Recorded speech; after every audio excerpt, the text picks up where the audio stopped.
Hey guys, when I was 9 years old, 8 years old, a salesman called our house and he said, "Is your mom there?" I said, "Yes." And he said, "Can I talk to her?" And I said, "No." And he said, "Well, is your dad there?" And I said, "Yes." He said, "Can I talk to him?" And I said, "No." He's like, "Well, if your mom and dad are there and I can't talk to them, what are they doing?" And I said, "Looking for me." Well, yeah, that's a little joke, but I did spend the next 50 years hiding. And Andre Malraux said, "Man is not what he thinks he is what he hides." And that was really the case for me. My authentic self has only recently come out over the last 2 years. And I say that because I had a good image. People were like, "Wow, I'd like to be like you," and things like that. But the truth is, it was bullshit. Because inside, I didn't think I was good enough. Deep down, I wasn't good enough. I wasn't smart enough or any of that stuff. I tried everything. I went to Hollywood, had a little bit of luck out there, but that wasn't driving me. And I went to therapy. Loved therapy so much, I became a therapist. But I still had this itch inside of me. I was on this path. And then, because I couldn't scratch that itch, I started doing dumb stuff. Got addicted. I was addicted to alcohol for 6 years. I got clean from that, but then other addictions creep in.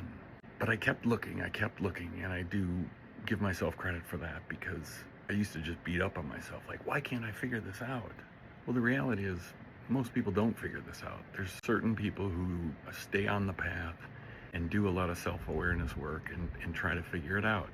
That's who I work with. I work with people who are already on the path and they're stuck and they just can't seem to move. I get that. I've been there.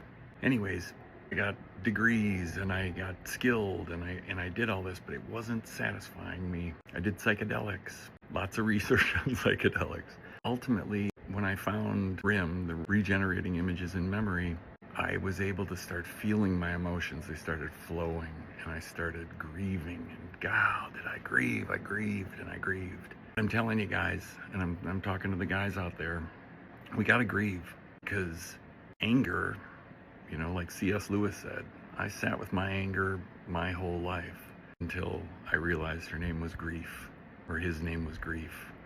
But it's grief. It's grief is buried underneath all that anger. And when you're ready, it's time to grieve. Men, we need a safe place. That's what I provide. A safe place for men.